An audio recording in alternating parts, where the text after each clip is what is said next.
On the 7th of October 2016, Pen Pineapple Apple Pen released. Seemingly out of nowhere, this random Japanese man dressed like an African king in a blank white room just said the dumbest stuff. I mean, who the hell is ever gonna watch something like this?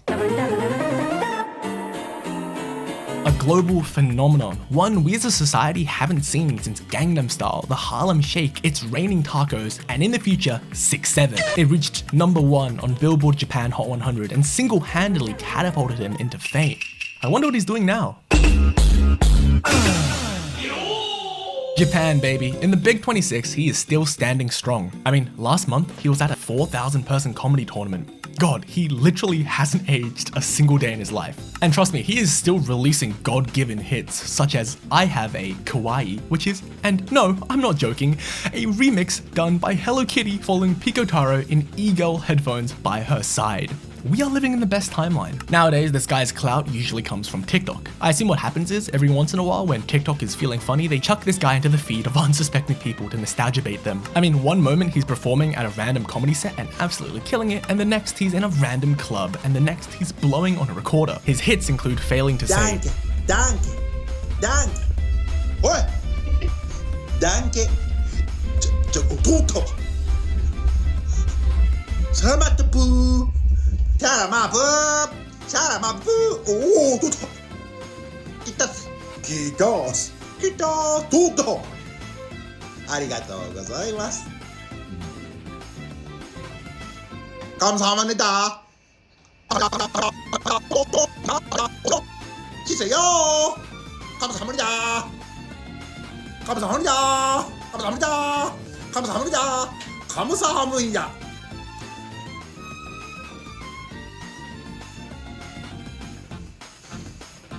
감사합니다. Anyways, his TikTok is a goldmine. I mean, I don't know why I'm surprised. His brand of content is literally perfect for stuff like this. Plus, he always comes fully equipped with engagement bait in the form of 2 phrases. Bro has never aged, and new gens wouldn't understand. And yeah, this guy literally does not age. He's fitting the Asian stereotype very dangerously well. He basically just does the same dance with a bunch of people and it's really wholesome. It looks like he's the teacher and he's forced to film a reel dancing with his students. It's cute. It's safe to say he really hasn't fallen off. He's literally the face of Kit Kat in Japan right now. I mean, goddamn, he's in Paris. One thing he does do, however, is he constantly tries to reinvent himself. And this is vague sounding, but what I really mean is that he just embodies different things. He had this weird period of his career where he did everything with hand puppets. I think it's him and a random grandmother just hanging out while a beat of PPAP plays. I can't say I'm not a fan, it is really cute, but Pen Pineapple Apple Pen without Kizaru busting some fat moves just really loses some charm points. I mean, the Diddy Blood even sang during Japan and Indonesia's diplomatic meeting, and for America's favorite pedophile Donald Trump, personally chosen by Shinzo Abe. No, I'm not making this part of the script up. I would be kind of angry, but not half a year later, he hit up Pikachu and produced an absolute banger. It's almost hypnotic. This man is literally a walking legend. Side note, where was Pikotaro born? Well, he was born in Aomori, a prefecture at the very top of Tohoku, home to the tomb of Jesus Christ and... you know the term Japanese autism? You know, what white people say when they realize that no matter how good, there's always some community in Japan more obsessed and better at them than? Well, for Aomori, it's apples. Aomori loves apples, man. Anyways, I was wondering what Pikotaro, an Aomori native, thinks about apples.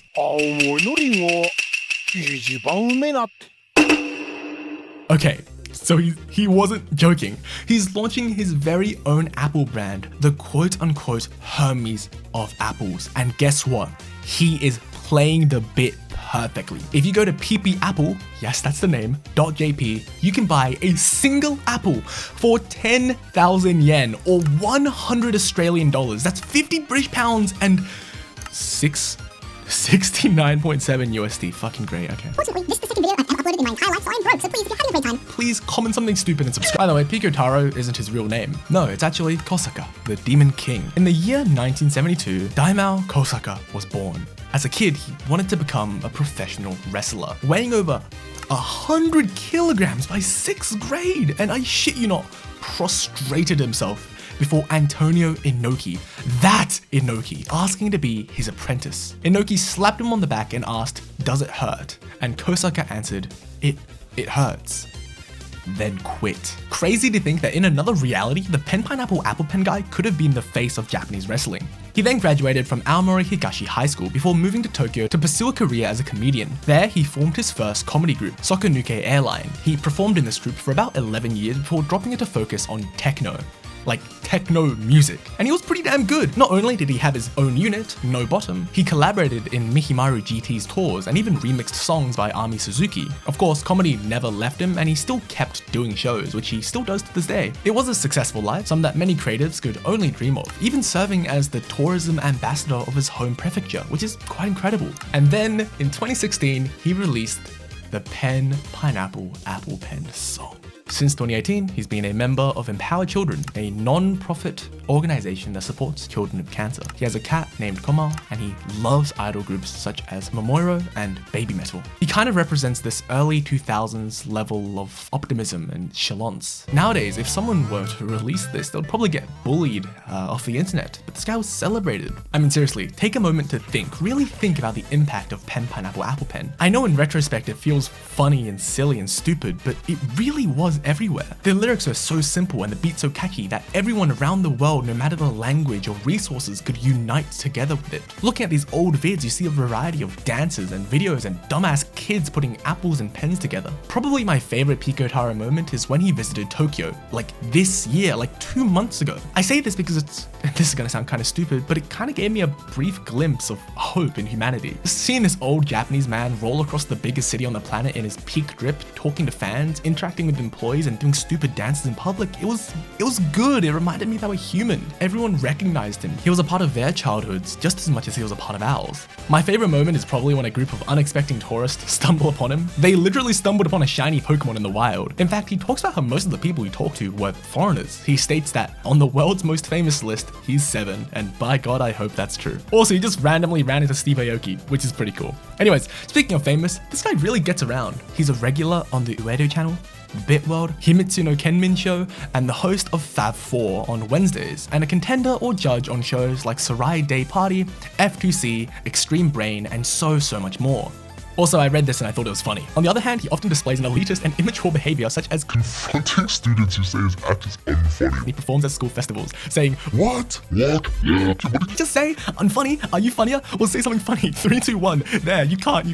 We're getting furious at rowdy college students in a bar shouting, Don't make noise in front of a I mean, he's eccentric, he's iconic, and he's fucking adorable. And now that you know who Daima Kosaka is, let's get into the meat of this video. Pikotaro has his own anime, one animated by the most deranged and incredible anime director in all of Japan, Takashi Taniguchi. So when I found out that this was an official 12-episode collab anime between the two, let's just say tears ran down my body and it wasn't from my eye. A retelling of 12 classic fairy tales with a twist. Pikotaro's Lullaby La La Bye is a web series that involves a completely unscripted story that Pikotaro, given 3 mere minutes, has to, by himself and only himself, retell. Whether it be Little Red Riding Hood, Cinderella, Jack and the Beanstalk, and so much more, trust me, it's pretty peak cinema. Episode 1 is about the Little Match Girl, a Danish story about a dying child's dreams and wishes before freezing to death in the middle of the streets.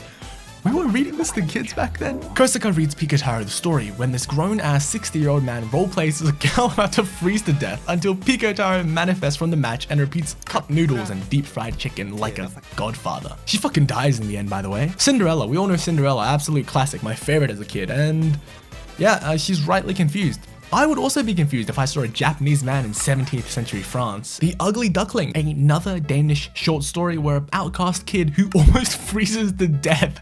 I mean, seriously, Denmark cannot be that grim. In the original story, the duck gets born but is so chopped they get bullied. Then they find a new actually loving family only for that one to be brutally shot to death. In this story, Pikotaro is trying to keep the Ugly Duckling's cortisol low, preventing rage bait and giving the Ugly Duckling ample time to mog and bone spell. What the fuck am I reading? The Ant and the Grasshopper. So if you're like me, you've never heard of this story.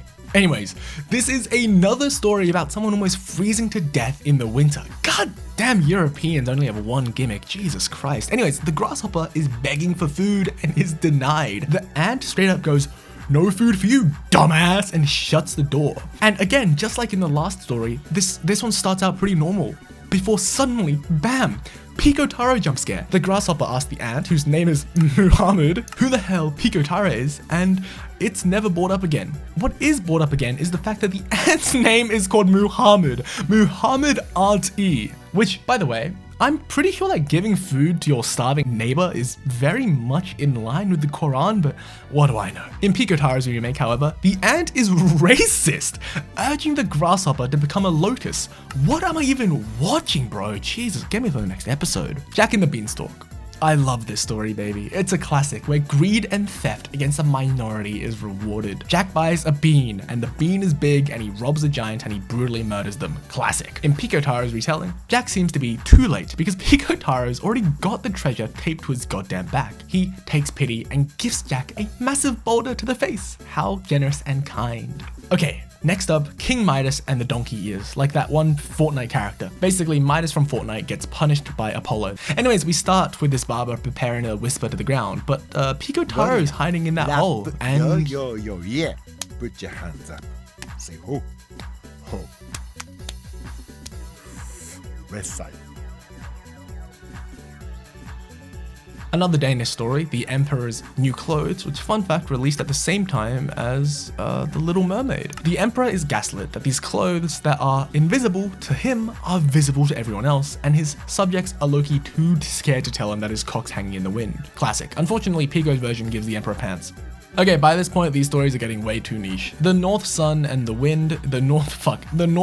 Sun is about the North Wind and the Sun. Did I really write that? And their incredibly straight urge to get a man to remove his clothes. The wind blows, but blows too hard, and the man covers up, but the sun blows gently and the man strips willingly. Teaching kids that sometimes the best blowjob, I gotta rephrase that. Teaching kids that it's better to be gentle and sincere over rough and forceful. Pikotaro skips this and decides to violently attempt to steal the coat from the man. Three Little Pigs, banger, just a classic. Straw, I think it was wood, and finally Pineapple Apple House. The pigs tell Pico to shut up because while a wolf is about to murder them, and Pico makes a revelation. Only the bricklaying pig knows how to speak human languages, and the wood and straw pigs can only oink. This is a reference to America and Australia being unable to plan their urban spaces with any sort of efficiency. Anyways, because Pikotaro was too busy distracting these pigs, the wolf brutally murders both the hay and wood pig. And everyone's dead. And finally, Little Red Riding Hood. Pico's fucking the grandmother. Wolf? Grandmother wolf? なんなのどういうこと？もう左はなんとかもう狼だから結局そうねってことでしょ？右何恋人？ That's what you're confused about? So for the next 3 whole agonizing minutes, she stews on whether or not the very obvious wolf is a wolf or not, all under the plan to split the wolf's stomach open. So yeah, Pikotaro fucking dies. And just like that, I watched one of the most average animes I have ever seen. Throughout the entire show, I counted a total of 50 whole combined frames. I'm not kidding, but you know what? It was nostalgic. Seeing someone that I vividly remember positively tell me some of the stories of my childhood that had begun to fade from my memories was exactly what I needed. I think we're always too focused on the future and way too cautious about our past, sometimes reasonably so, because the past holds so many mistakes. I think partially it's why nostalgia is so addicting, because you get to revel in the past while ignoring all of its problems. The mistakes you made, the opportunities you passed.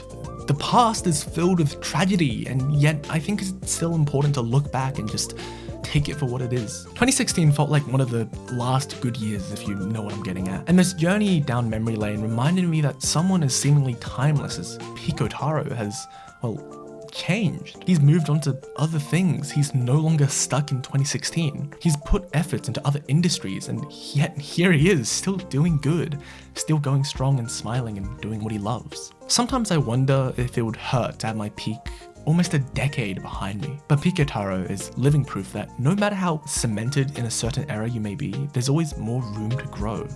For yourself and for the world. Or every country might start nuking each other and we all run out of oil and water and die. I don't know. Hit that subscribe button and stay hydrated.